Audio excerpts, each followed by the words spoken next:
안녕하세요. 책 읽어드리는 집사 백종환입니다.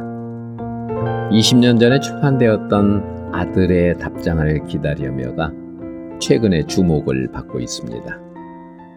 꿈꿀 자유 강병철 선생님께서 복간을 하셨는데요. 강병철 선생님께서는 원고를 읽으시면서 울고 편집할 때도 울었다고 고백한 책입니다. 이 책의 저자인 최영숙 선생님은 자폐성 장애 아들의 엄마이고 아동보육과 사회복지학을 전공하신 분입니다. 장애인 가족 지원 사업에도 참여하고 계시고요. 장애인 인권 교육 활동가이시기도 합니다.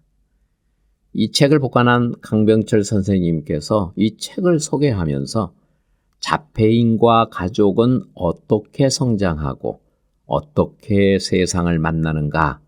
라고 묻습니다. 평범하지 않는 아이, 어딘지 다른 아이를 낳으리라 생각하고 자녀를 갖는 부모는 없다고 하죠. 어렵게 난 아들이 갓난아기 때부터 엄마를 거부하고 등을 돌리고요. 새벽 2, 3시에 일어나 울면서 밤을 새고 언어로도 몸짓으로도 의사표시를 하지 않았을 때 작가인 최영숙 선생님은 자기도 모르게 외쳤다고 합니다. 차라리 지금 아이를 데려가세요, 하나님. 그러나 엄마는 무너질 수 없었기에 30년간 자폐인 아들에게 써보낸 세상에서 가장 아름다운 편지, 아들의 답장을 기다리며입니다. 제가 취재 현장에서 만난 대다수의 발달장애 엄마들이 유언처럼 쏟아내신 말씀들이 있지요. 제가 우리 아이보다 하루만 더 사는 것이 소원입니다. 정말 내뱉지 말아야 할 말씀을 피를 토하듯 말씀하신 것이었습니다. 내 소원이 자식보다 하루만, 딱 하루만 더 사는 것. 그런데 왜 최영숙 선생님은 아들보다 하루만 더 살아야 한다는 외침이 아니라 차라리 지금 내 아이를 데려가 달라라고 하셨을까요? 최영숙 작가님의 아들 호민이는 슬플 때 웃고 기쁠 때 우는 아이라고 합니다. 사연은 이렇습니다. 호민이가 5살 때였던가 아이와 버스를 타고 어디를 가던 중이었다. 앞자리에 서너 살쯤 된 어린아이와 엄마가 앉아 있었다. 아이는 엄마 부르며 쉴 새 없이 질문을 하고 엄마는 일일이 대답해 주고 있었다. 호민이는 끽끽 이상한 소리를 내며 사람들의 시선을 끌었다. 엄마와 얘기하던 그 꼬마가 호민이 흉내를 내자 아이의 엄마가 눈을 흘기며 우리를 쳐다봤다. 나는 눈짓으로 미안하다는 뜻을 전했다. 그 순간 내가 왜 저 사람들한테 미안해하지? 내가 뭘 잘못했는데? 호민이 때문이라고? 그럼 내가 이 아이를 낳은 게 잘못인가? 아이의 장애가 내 탓이란 말인가? 끊임없이 밀려드는 내 물음에, 내 서름에 눈물이 났다. 중간에 버스에서 내려 한참을 걸었다. 말 못하는 내 아이가 가엾고 언제나 엄마 소리 한번 들어보나 하는 내 연민에 참았던 눈물이 걷잡을 수 없이 쏟아졌다. 호민이는 엄마가 우니까 불안해서 또 킬킬 웃었다. 엄마는 울고 아들은 웃고 이런 코미디가 또 어디 있을까? 그날 저녁에도 기도를 했다.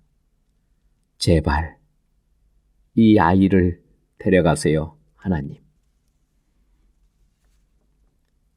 언어로도 몸짓으로도 의사표시를 거의 할 수 없었던 호민이는 매일 울음으로 자신의 모든 것을 표출했다.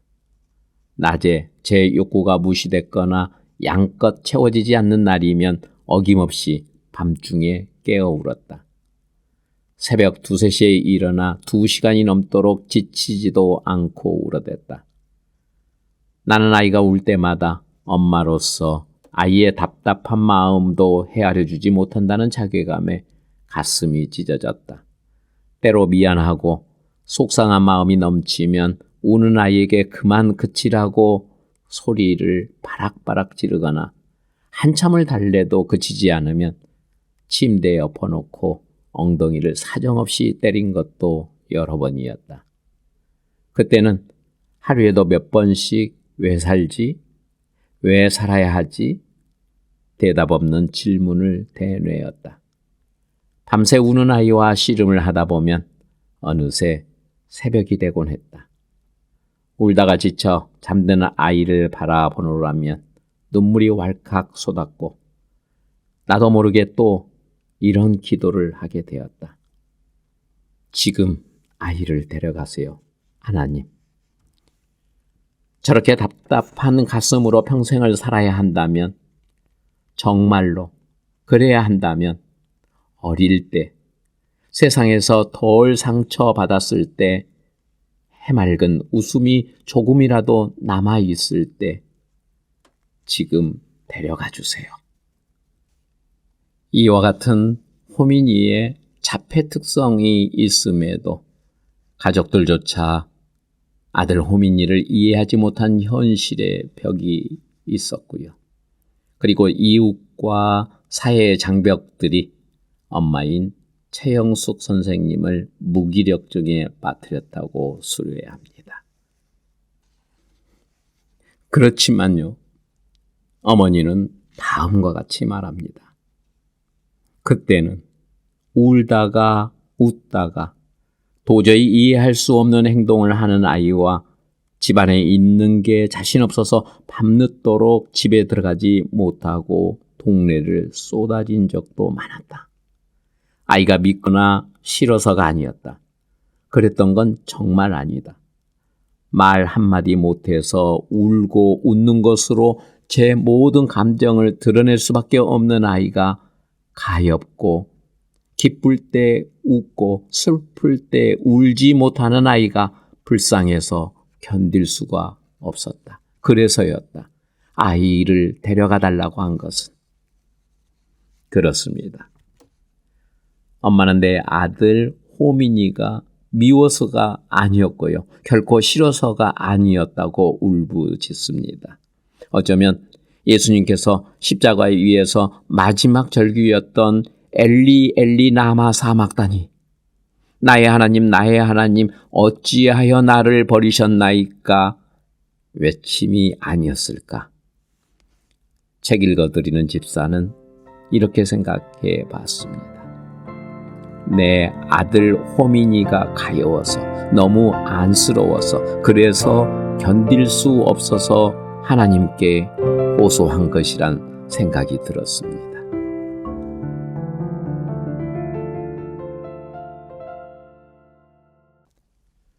장애아의 아빠로 산다는 것. 얼마 전 저는 자폐인 은성호 씨를 다룬 다큐 영화 녹턴을 봤습니다. 엄마는 아들 성호 씨에게 올인을 합니다.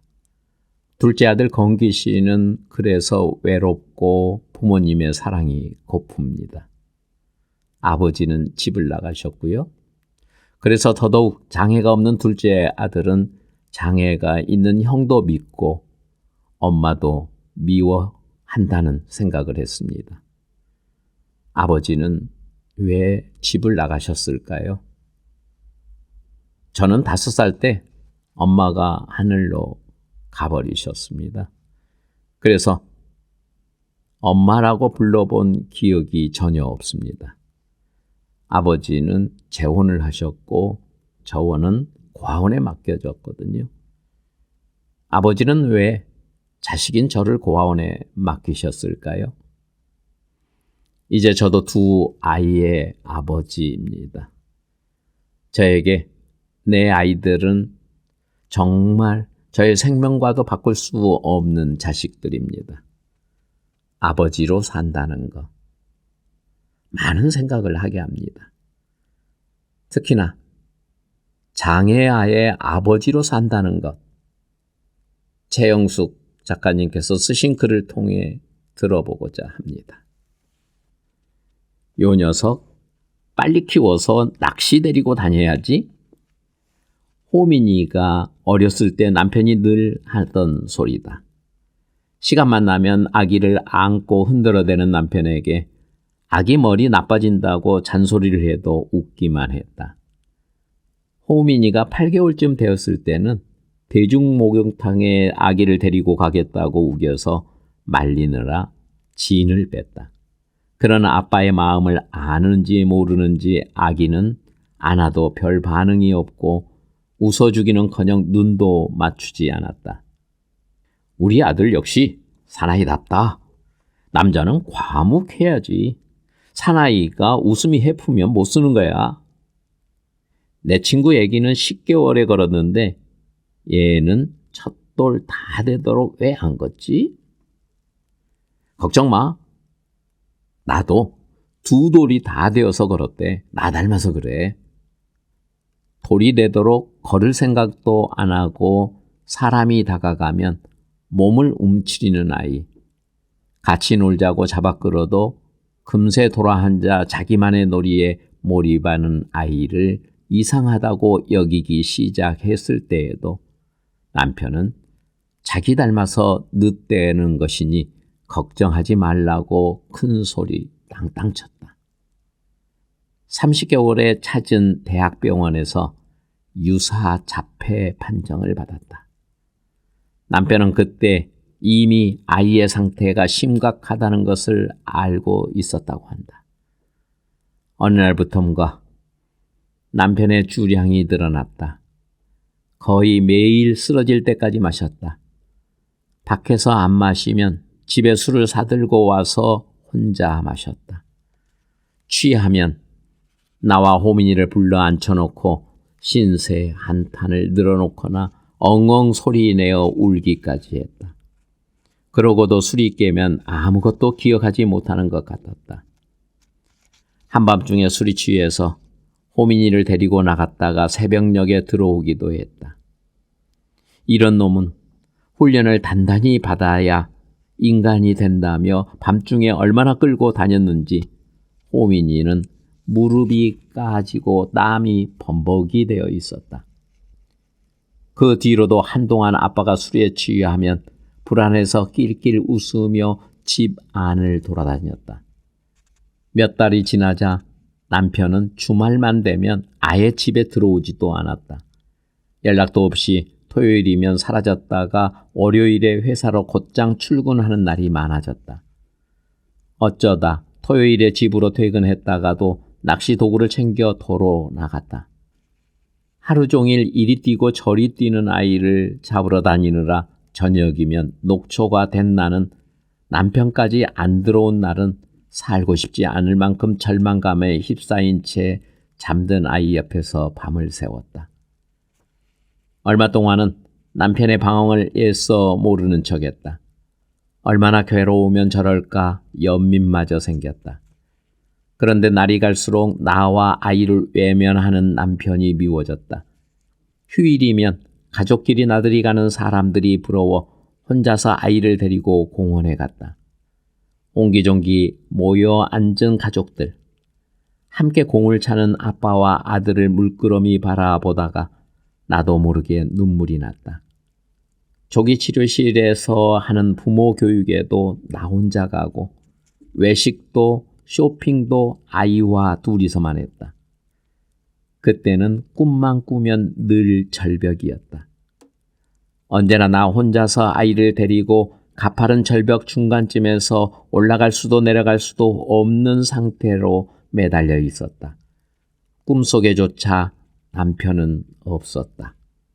아이는 아이대로 가망이 없어 보였다. 남편도 아이도 내게는 너무 벅찬 짐이었다. 장애아의 아버지로 산다는 내용이었습니다.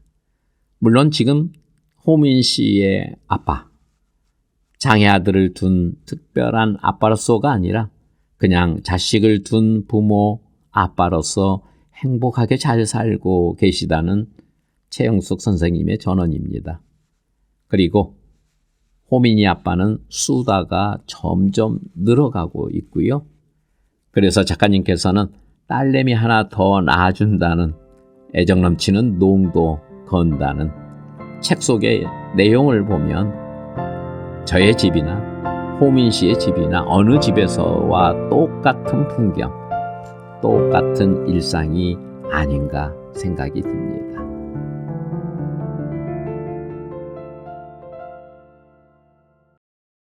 나도 기억할 줄 안다고요. 나는 오랜 동안 무지하게도 호민이가 자신의 과거를 전혀 기억하지 못할 거라 여겼다.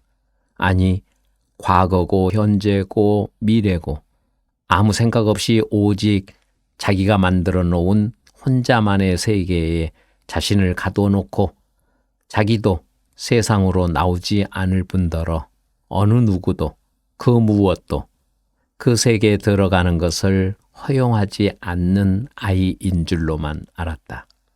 눈맞춤은커녕 주위에 사람이 있다는 걸 전혀 의식하지 못하는 듯했고 심지어 바닥에 누워있는 아기를 그대로 밟고 지나간 적도 있었다. 불러도 대답 없고 돌아보지도 않고 오직 한 가지 놀이에만 무섭게 몰두했다.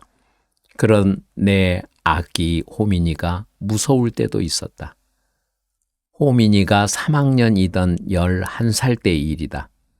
호민이는 아파트 바로 앞에 있는 교회 주일 학교에 다녔다. 예배 시간에 제자리에 잘 앉아 있지 않고 성경 구절과 찬송가도 찾을 줄도 몰랐지만 일요일 아침만 되면 신이 나서 교회로 갔다. 어느 일요일이었다. 주일학교에 간 호민이는 예배가 끝나고 다른 아이들이 다 돌아오도록 집에 오지 않았다. 갈 만한 집에 전화를 해도 모두 안 왔다는 대답뿐이었다. 1시간이 다 되어서야 호민이가 현관으로 들어섰다.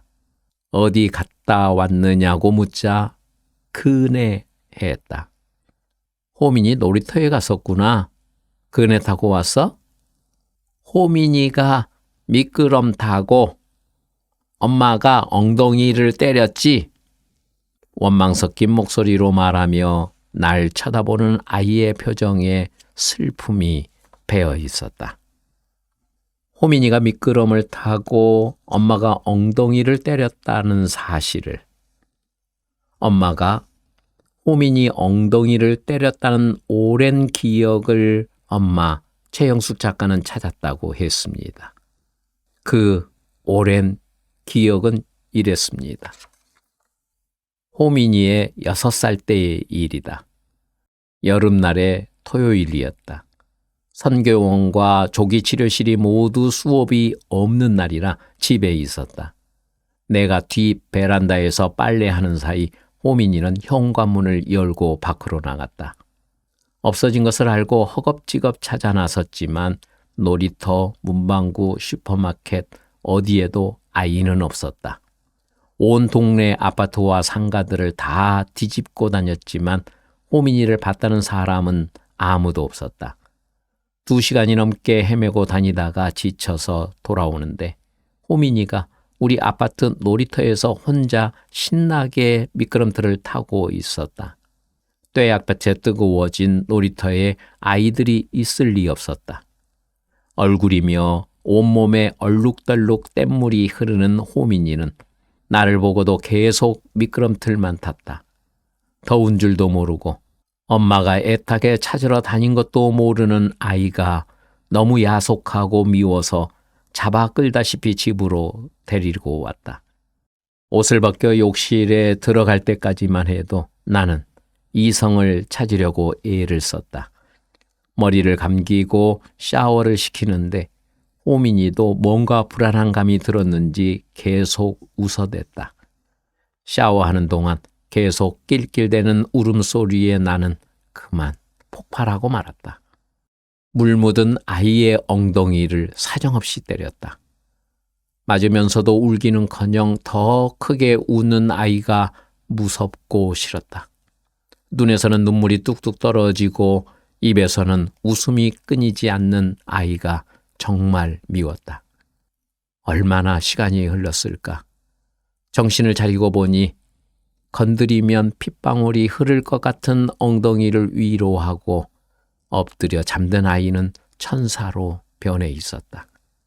11살 호민이가 일요일 아침 내게 따지듯 쏘아붙인 말은 바로 그날 일을 두고 한 말이었다. 어린이 예배를 마치고 오는 길에 놀이터 그네에 앉아서 6살 적 여름에 일어난 일을 기억해낸 것이다. 엄마가 자기를 찾아다니며 애태운 것을 알 턱이 없으니 그저 신나게 미끄럼틀을 타는 자신을 엄마가 난데없이 집으로 끌고 가서 죽도록 때린 거라고 억울해 했던 것이다. 억울하게 엉덩이를 너무 아프게 맞은 호민군의 기억. 아직도 자폐장애인과 함께 살고 있는 많은 부모님들도 활동가들도 자폐인은 과거를 기억하지 못할 것이란 생각이 우선입니다. 현재도 그렇고 미래에 대해서도 아무런 생각 없이 살고 있을 것이란 생각이 먼저인 거죠. 그러나 호민 씨처럼 6살 때의 기억을 또렷하게 간직하고 있는 것처럼 자폐 스펙트럼 발달 장애인도 다양한 방식으로 기억하고요. 다양한 방식으로 소통하고 있다고 말합니다. 그래서 자폐 장애인의 소통 방식을 존중하고 우리가 그 메시지를 알아차릴 때까지 좀 더 기다려야 한다고 합니다. 호민 씨, 엄마가 엉덩이를 때린 그 기억 말고도요. 엄마가 엉덩이에 뽀 해주던 그런 기억도 말해 주었으면 좋겠습니다. 특수학교로 전학 보내세요. 특수학교로 전학 가는 거에 대해서 고민해 보셨나요? 한 해도 무사히 넘어간 적이 없다. 걱정이 되어서, 가르칠 게 없어서, 어떻게 도와줘야 할지 막막해서. 이유도 가지가지다. 학교 관계자들이 아이의 장래를 걱정해서 하는 말이라는 걸 모르는 바는 아니지만 자주 듣다 보면 섭섭하고 안타깝기는 부모도 마찬가지다. 호민이도 종종 특수학교로 전학 갈 것을 권유받았다. 저학년 때는 읽기나 쓰기, 간단한 연산 문제 정도는 풀 수 있으니 그나마 수업이 가능했다. 하지만 학년이 올라가면서 교과 과정 대부분을 포기해야 할 지경에 이르자 수업 시간에 그림을 그리거나 어려움 없이 해낼 수 있는 수학 학습지를 풀기도 한다. 학생의 본분은 공부이고 교사의 본분은 학생을 가르치는 것인데 선생님 입장에선 공부 시간에 수업 진행과 상관없이 앉아있는 아이를 보고 있자니 안타까워서 아이의 능력에 맞는 교육을 받을 수 있는 곳으로 전학 보낼 것을 권유하는 것일 터이다. 그러나 발달 장애아의 사회성 발달을 위해서는 또래들과의 통합 외에는 별다른 대안이 없는 것 또한 현실이다. 저도 35년을 넘게 장애인 복지 현장에 있었는데요. 제가 언론에 몸담은 80년대 후반에 장애인의 문제의 첫째는 먹고 사는 것이었습니다. 생계 수단이었지요.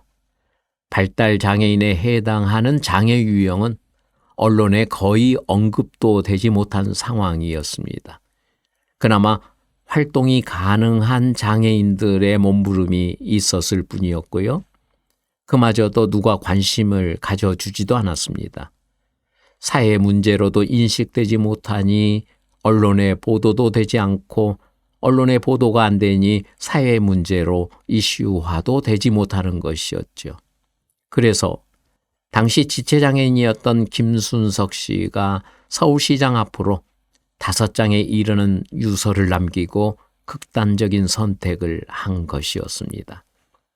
때문에 장애인 교육은 통합교육이란 용어도 찾아보기 쉽지 않았고 몇몇 특수학교가 있는 것으로만도 고마움을 뿐이었던 그런 시대가 있었습니다. 그래서 부모님들은 학교 근처로 이사를 한 부모님도 계시고 두어 시간씩 통학거리에도 특수학교에 보내는 것이 최선이기도 했습니다. 그동안 부모님들이 삭발하면서 정부와 투쟁하고 우리 사회의 높은 벽을 낮추기 위한 피나는 노력들이 일반 학교에 특수학급을 설치하기에 이르렀습니다. 통합교육이었지요. 그런데도 부모님들은 여전히 지금도 특수학교로 전학 보내세요라는 말을 자주 듣습니다. 끈질긴 설득입니다. 보이지 않는 압력이죠. 그래서 호민이 엄마 최영숙 작가님, 우리도 호민이를 특수학교로 전학시킬 생각을 한 적이 여러 번 있다. 4학년까지는 학기마다 전학을 고려했을 정도로 갈팡질팡했다. 그때마다 일반 교사와 특수교사, 비슷한 처지의 통합교육을 받고 있는 아이의 부모 등 여러 사람들의 의견을 수렴했고 결론은 언제나 일반 학교에 남는 것이었다. 아이의 사회성 발달에 초점을 맞추었으니 당연히 일반 아이들과 함께 생활해야 한다는 것이 첫 번째 이유였고 특수학교에서도 아이의 능력에 맞는 맞춤 교육을 하기란 현실적으로 어렵다는 게 마음에 걸렸던 것이다.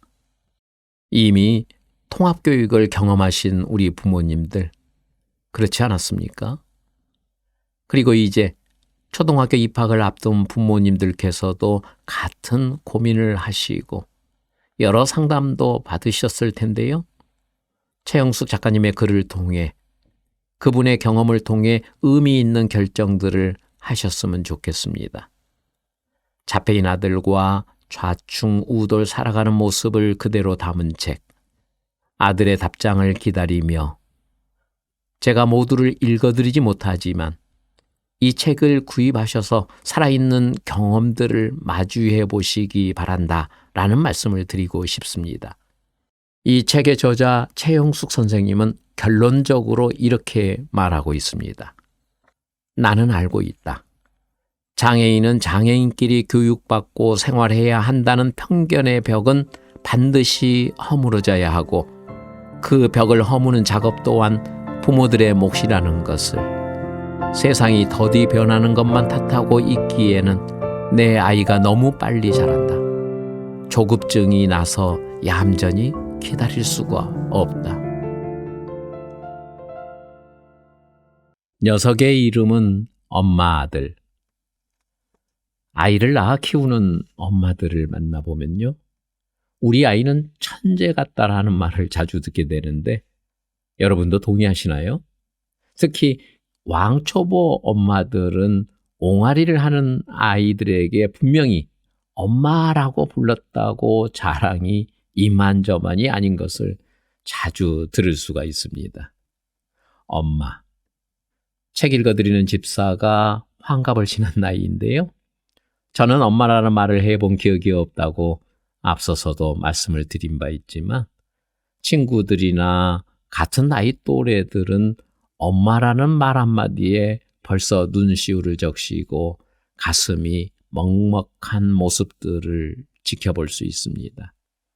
태어나서 가장 먼저 엄마의 목소리를 듣잖아요. 엄마로부터 엄마, 엄마, 엄마. 엄마를 가장 많이 들어서 가장 빨리 배우는 말도 엄마이고요. 가장 먼저 엄마하고 눈맞춤을 하고 먼저 엄마의 가슴을 파고 들고요. 그런데 자폐장애가 있는 호민이는 엄마와 눈도 마주치지도 않고 가슴에 파고들지도 않고 오히려 엄마에게 등을 돌리고요. 그래서 호민이 엄마, 최영숙 작가님은 엄마로서 하면 안 되는 생각을 하게 되고요. 그 사연을 들어봅니다. 아이가 엄마인 나조차 거부하며 혼자만의 세계에 빠져들면 들수록 나도 똑같이 내 마음으로부터 서서히 아이를 밀어내고 있었다.